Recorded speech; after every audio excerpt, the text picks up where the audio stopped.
देखो, पर्सन जो वन आता है तुम्हारा, उस पर्सन वन में सबसे पहले क्या आता है, उसमें पैराग्राफ छांटने के लिए आते हैं। तो पैराग्राफ छांटने का तरीका यही है कि आपको उसमें जो क्वेश्चन का आंसर है वो इस तरह से देना कि जो उससे मैच भी हो रहा हो। ऐसा नहीं है उसमें पूछा तो राधा कौन थी, तुमने लिख दिया राधा एक सुंदर लड़की थी, उसमें सुंदर कहीं आया नहीं शब्द, तो अपनी तरफ से लिखना तो जो उसमें दिया पैराग्राफ में आपको, चाहे और उसने कहा कि राधा काली थी, उसमें पैराग्राफ में लिखा और राधा काली थी, तो राधा काली थी, जो पैराग्राफ में आंसर दिया उसको अनुसार वही मानना जाएगा। आपको अपना विचार उसमें नहीं देना, जो आपका पैराग्राफ दिया उसके आधार पर आपको आंसर देने हैं। समझ में मैं कहना चाह रहा, जो पैराग्राफ में आंसर दिया गया सिर्फ वही लिखा जाएगा, उसमें बिल्कुल भी आप चेंज नहीं कर सकते। ये हो, जैसा देखो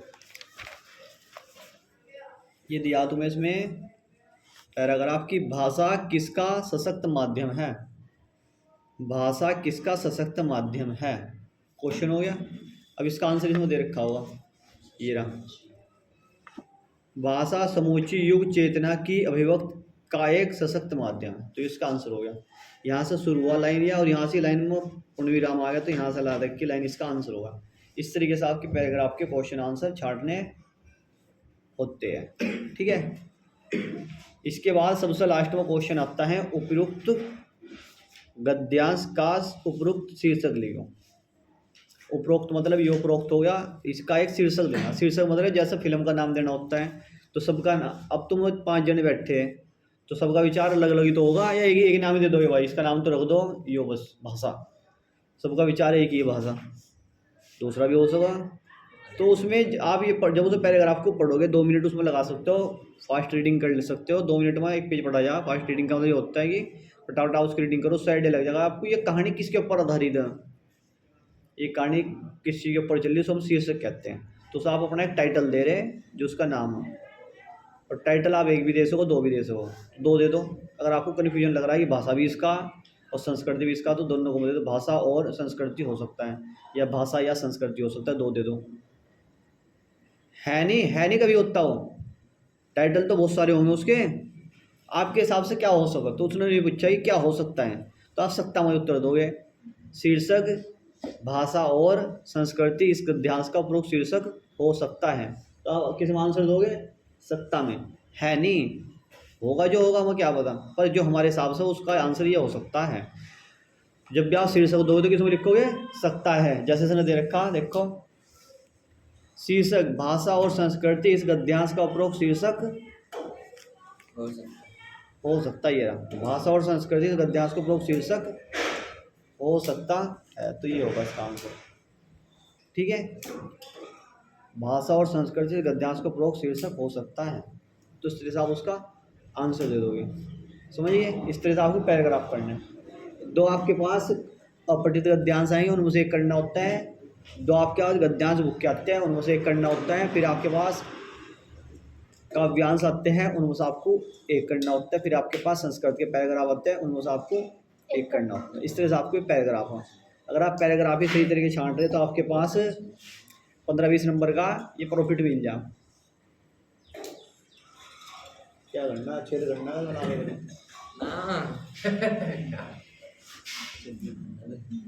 जब कुछ समझाया जाए तो ध्यान उसी पर होना चाहिए, उस समय फालतू हरकतें नहीं करते हैं, ठीक है।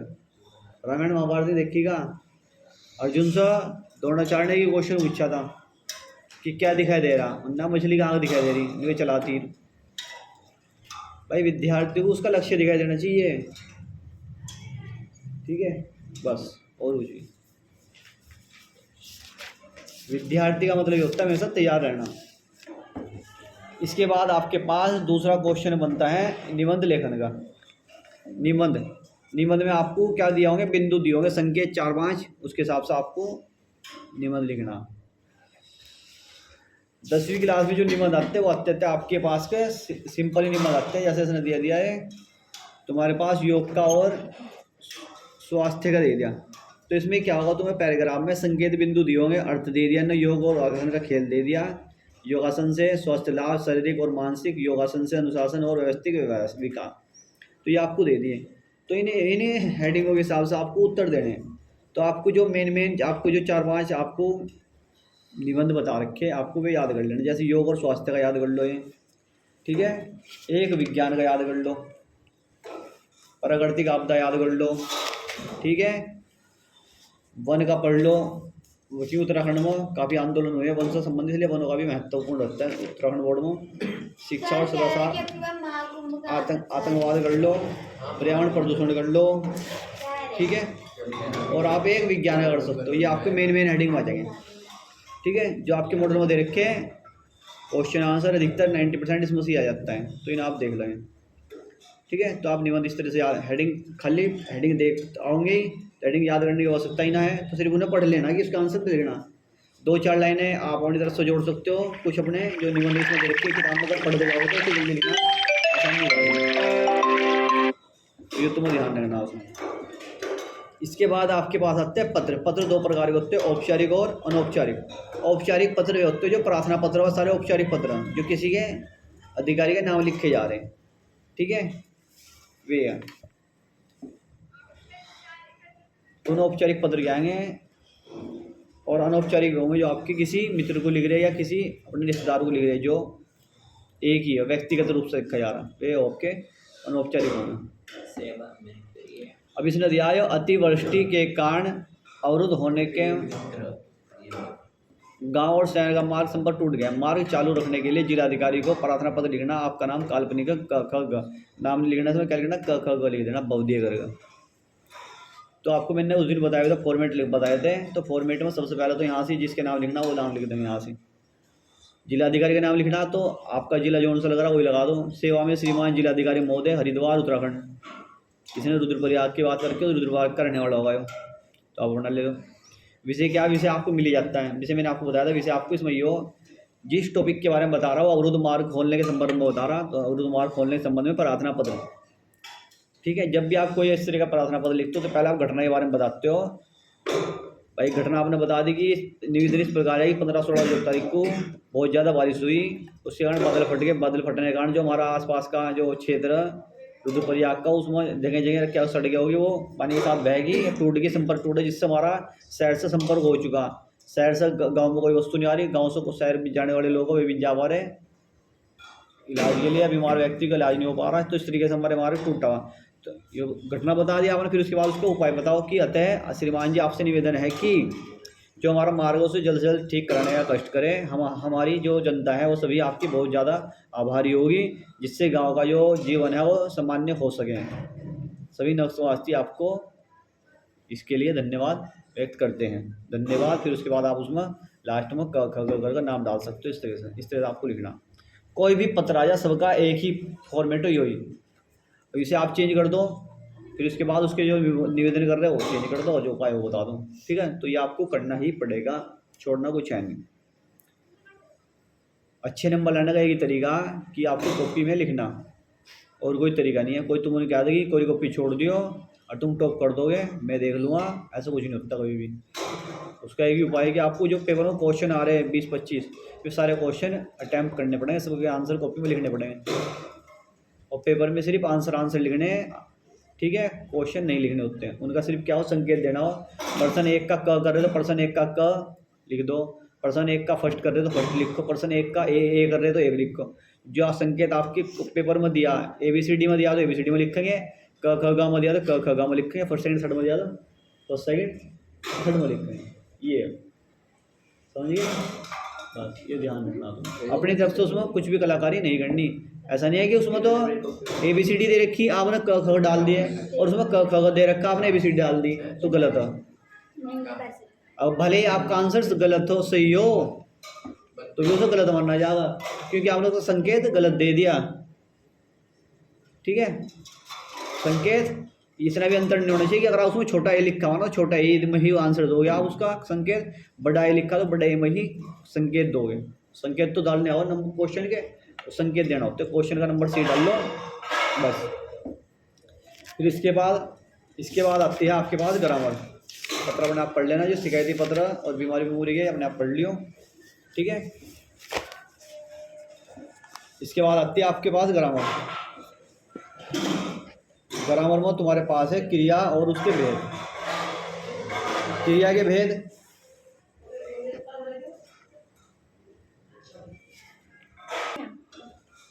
इसके बाद तुम्हारे पास है क्रिया और उसके भेद।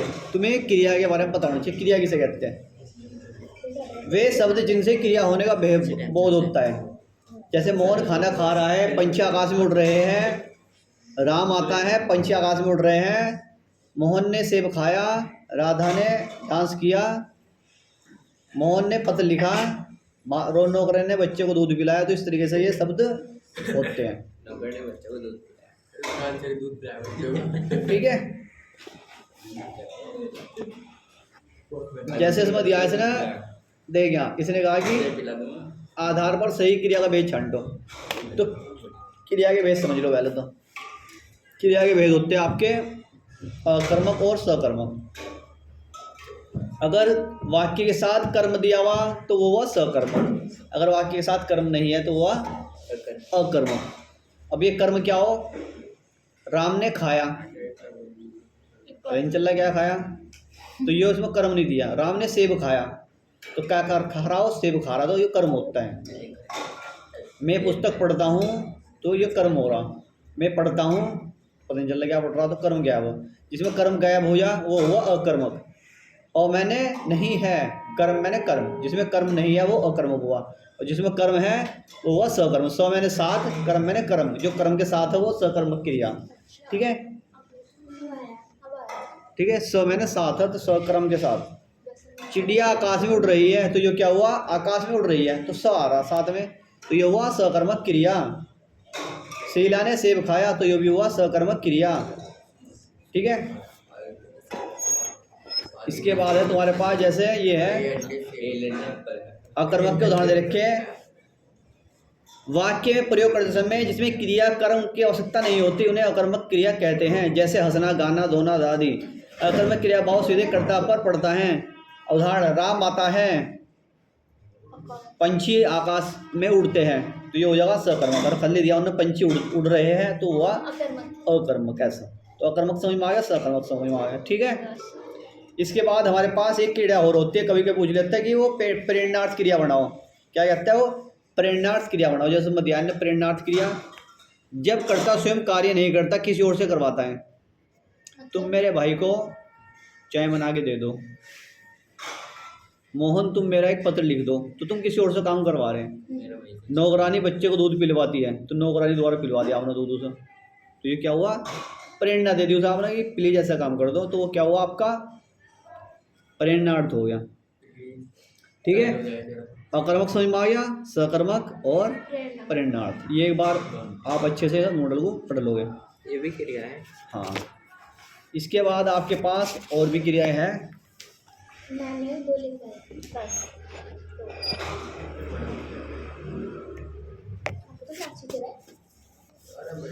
ये देखो, समापिका और असमापिका क्रिया। समापिका क्या होती है? जो वाक्य के समाप्त करती है। जैसे लड़का पढ़ता है, मोहन गाता है, तो ये लास्ट मारे, लास्ट मारना क्रिया है। मोहन पढ़ता है, लास्ट में पढ़ता है, या मोहन गाता है, ये भी लास्ट में, तो ये वो आपकी समापिका, जो लास्ट में समाप्त कर रही हो, समापिका क्रिया। असमापिका क्रिया आपकी क्या हो जाएगी? जिसमें बीच में आएगा, सरोवर में फूल खिलते हैं, कमल खिल रहे हैं, बाग में तितलियाँ उड़ती है, तो ये क्या हुआ? आपका असमापिका क्रिया हुई। ठीक है, इस तरह से काल तीन प्रकार के होते हैं। आपके वाक्य तीन प्रकार के होते हैं, प्रेजेंट, पास्ट, फ्यूचर। ऐसे अंग्रेजी में वर्तमान काल, भविष्य काल और भूतकाल, ये हो जाएंगे। ठीक है, ये आपको पढ़ने हैं। पेपर में कैसे आएंगे? पेपर में आएंगे इस तरह से। देखो ये दे रखे, जैसे इन्होंने कहा कि आज माँ ने पकवान बनाया, आज माँ ने पकवान बनाया, क्रियापद छांटना और उसका भेद लिखना। क्रियापद हुआ आपका पकवान, बनाया, तो बनाया आज में क्रियापद आ गया, पकवान आया। ठीक है, पकवान तो कर्म उसका, बनाया उन्होंने, बनाया, तो बनाया क्या हुआ? समापिका क्रिया हुई, लास्ट में आई। और मुख्य या वही सकर्मक क्रिया, कर्म दिया हुआ, पकवान बना रहा तो सकर्मक क्रिया हो गई। तो इस तरह से आप ये छांट कर लिख सकते हो, सारे पढ़ लेना आपको ये अपने आप। ठीक है, ये सारे ऐसे ही है तुम्हारे क्रियापद छांट रहे हैं। इसके बाद आपके पास इसमें आते हैं शब्द, उन्हें कहते हैं अव्ययी शब्द। क्या कहते हैं? अव्ययी शब्द। अव्यय शब्द दूसरे इनका नाम होता है अभिकारी शब्द। और क्या नाम है इनका? अभिकारी शब्द भी नहीं कहते, अवयव शब्द हो। क्रिया, विशेषण, संबंध बोधक, समुच्चय बोधक, विसंबंधी बोधक, निपात। ठीक है, क्योंकि ये 10-12 नंबर की ग्रामर है, इसलिए तुम्हें एक चीज बताई जा रही है। याद तो तुमने कर ही लिया, जो करना हो तुम्हें करना, बाकी जब ग्रामर भी अच्छे से कर लोगे तो 10-12 नंबर तुम्हें एक्स्ट्रा मिल जाएंगे। क्रिया विशेषण, जो वे शब्द जो क्रिया की विशेषता बताते हो। घोड़ा दौड़ता है, घोड़ा तेज दौड़ता है। घोड़ा दौड़ता है, सिंपल बात थी। घोड़ा तेज दौड़ता है, विशेषता बता दो उसकी क्रिया की। ठीक है, जो विशेषता होता है वो विशेषण होते हैं। जैसे लड़की सुंदर है, सुंदर, लड़की बहुत सुंदर है, क्या हो गया? तो क्या हुआ? अति सुंदर। उसका विशेषता बता दी। और एक और, तो ये हुआ समुच्चय बोधक शब्द किन्हें कहते हैं? ये शब्द हमारे पहचानने के लिए आते हैं वाक्य। समुच्चय बोधक, समुच्चय बोधक शब्द याद रखो, इन्हें कहते हैं योजक शब्द भी कहते हैं ना। और, यथा, तथा, किंतु, परंतु, या, ये शब्द जिनमें आएंगे उन्हें हम क्या कहेंगे? समुच्चय बोधक शब्द कहेंगे, वो कहेंगे वाक्य या समुच्चय बोधक शब्द कह दो। ठीक है, ये शब्द हमारे क्या बनाते हैं? ये शब्द ना, जो हमारे ये शब्द जो समुच्चय बोधक शब्द ये बनाते हैं आपके, हिला मत वो पानी गिर जाएगा। ये जो शब्द तुम्हारे, ये सारे शब्द ही तुम्हारे जो वाक्य बनाएंगे, वो बनाएंगे तुम्हारा संयुक्त वाक्य बनाएंगे। क्या कौन सा वाक्य बनाएंगे? संयुक्त वाक्य यही बनाओगे। ठीक है, क्यों हो रहा है? हाँ। निपात किन्हें कहते हैं? निपात उन्हें कहते हैं जो किसी भी शब्द को बल दे। राम ही कल जाएगा, केवल तुम ही यह कार्य कर सकते हो, तुम ही बाहुबली हो। तो क्या हुआ? बाहुबली है। ये बल लगाकर जो शब्द होंगे क्या है? निपात, छांटने को आ जाते हैं। अगर इसमें निपात छांटो, इसमें ही है, इसमें भी ही है। ये भी हो जाता है। इस तरीके से तुम सारे वाक्य खुद कर लोगे। ठीक है, सर मिश्र में और संयुक्त में क्या होता है? अब आओगे सभी वाक्य। इसके बाद ये तुम्हारे पास वाक्य और उसके वाच्य, वाक्य के भेद और वाच्य, वाक्य के भेद और उसके वो। ठीक है, रचना के आधार पर वाक्य कितने भेद होते हैं उनका संक्षिप्त वर्णन कर लो, परिचय देना। तो रचना के आधार पर 3 प्रकार की रचना होती है वाक्य। सरल वाक्य, मिश्र वाक्य, संयुक्त वाक्य, ये हमारे वाक्य हैं। ठीक है, समझ में आ रही बात? इस तरह से आपको ये कर लेने। ठीक है, तो इसमें आपको सबसे पहले दिया आपको सरल वाक्य। इसमें एक उद्देश्य और एक विधेय होता है। उद्देश्य क्या होता है? जो शुरू में होता है वो उद्देश्य होते हैं, बाकी बचा हुआ क्या होता है? वाक्य में विधेय होता है। ये आपने कक्षा 6 में पढ़े होंगे। तो इसमें एक उद्देश्य होगा और बाकी सारा विधेय होगा। ये होगा आपका सरल वाक्य। मिश्रित वाक्य, इसमें एक से अधिक उपवाक्य होंगे, मिश्रित वाक्य होगा। सर इसका एग्जांपल बताना। इसका उदाहरण है, यदि मैं ना आता तो तुम सोते रहते, तो इसके उदाहरण हो गए। इसमें योजक शब्द होंगे जो भी पीछे बताए थे ना, समुच्चय बोधक वाले शब्द में कि यदि, अगर, तो, यद्यपि, इस तरह के वाक्य आए तो आपके मिश्रित वाक्य होंगे। संयुक्त वाक्य, इसमें एक से अधिक वाक्य होते हैं। जब 2 वाक्य जुड़ेंगे, जैसे हम कश्मीर घूमने गए और बोट पर ठहरे, तो और जुड़ गया, तो 2 वाक्य वो अलग वाक्य। हम कश्मीर घूमने गए अलग वाक्य हुआ, और जो बाद का तुम्हारा बोट पर बैठे, हम कश्मीर घूमने गए और हाउस बोट पर बैठे, तो ये वाक्य अलग हुआ और ये वाक्य अलग हुआ। 2 वाक्य जोड़ कर बनने, तो जो संयुक्त हो गया तो क्या होगा? संयुक्त वाक्य। इस तरह से छांटने तुम्हारे, ये तुम्हारे वाक्य हो गए। इसके बाद तुमने ये भी पढ़ रखे हैं, ये वाक्य तुम्हारे जो होते हैं, ये आपके वाक्य के प्रकार हैं। ये वाक्य जो आपके प्रकार है, जैसे निश्चयवाचक या विधानवाचक, ये सिंपल वाक्य होते हैं। मैं अब घर जा रहा हूँ, तो ये समझ जाएगा, मैं अब घर जा रहा हूँ, तो ये तुम्हारा इस तरह से बन जाएगा। मैं अभी नहीं जा रहा हूँ, तो ये क्या होगा? निषेधात्मक नकारात्मक वाक्य होगा। फिर आज्ञा सूचक, इसमें आज्ञा दे रखी हो। बहुत हुआ, अब तुम घर जाओ। विसंबंधी बोधक जो वाक्य अपने आप से आपके मुंह से निकल जाते हैं। ओ गाड़ी पंचर हो गई। प्रश्नवाचक, क्वेश्चन मार्क पूछ लिया, अब मैं घर कैसे जाऊं, तो ये आपका प्रश्नवाचक हुआ। संकेतवाचक, जब संकेत दिया, इधर चले जाओ, उधर से जाओ, इधर आओ, तो ये आपके संकेतवाचक वाक्य होते हैं। इस तरीके पहचान करने के लिए आपके पास आ जाते हैं। इसमें किस तरह से आएंगे पेपर में, इस तरह से क्वेश्चन आएंगे। जैसे दे रखा कि उसने कहा मैं कल घर जाऊंगा, तो इसमें आपको वाक्य छाटना। तो मैं अगर आ जाऊंगा तो ये अलग कर दिया इसमें, और ये पहला वाक्य अलग कर दिया। तो इस तरीके से आपको उसमें बताना होता है। तो ये वाक्य करके आप उसमें से कर लोगे। इसके बाद आगे चलो। इसके बाद आपके पास होते हैं वाच्य, वाच्य परिवर्तन। वाच्य ऐसी जैसे तुम अंग्रेजी में पढ़ोगे एक्टिव पैसिव, पढ़े एक्टिव पैसिव तो इसी तरीके का है। एक्टिव पैसिव पढ़े तो ये भी इसी तरीके के हैं। वाच्य, कर्मवाच्य और कर्तवाच्य, कर्मवाच्य और कर्तवाच्य। जिसमें कर्म प्रधान होगा, कर्म मेन काम करेगा वो कर्मवाच्य, इसमें कर्ता मेन होगा वो कर्तवाच्य। जैसे ये दिया है ना, मोहन खाता है, लड़की गाती है, गाय दूध देती है, तो ये सब आपके कर्ता काम कर रहा, तो ये हुए कर्तवाच्य। और आप कर्मवाच्य में आ जाओ। जैसे ये देखा कर्मवाच्य में मोहन के द्वारा पुस्तक पढ़ी गई, पुस्तक कलम से लिखी गई, तो ये दोनों वाक्य क्या हुए आपके कर्म द्वारा हो रहे काम, तो कर्मवाच्य हुए। तो कर्तावाच्य और कर्मवाच्य आपको ये दोनों पता होने चाहिए। इनके सेंटेंस दे रखे तुम्हें पढ़ लेने सारे अपने आप। इसके बाद तुम्हारे पास आते हैं अनेकार्थ शब्द, इन्हें पर्यायवाची भी कह सकते हैं। तो ये अनेकार्थ शब्द ये तुम्हें याद करने, जैसे कमल को हम पंकज भी कह सकते हैं, पानी भी कह सकते हैं, आँख का पुतली भी कह सकते हो। तो ये आप तुम्हारी इसमें कम से कम दो आपको अनेकार्थ याद कर लेने, ठीक है, ये आपको याद करने। इसके बाद आती है हिंदी।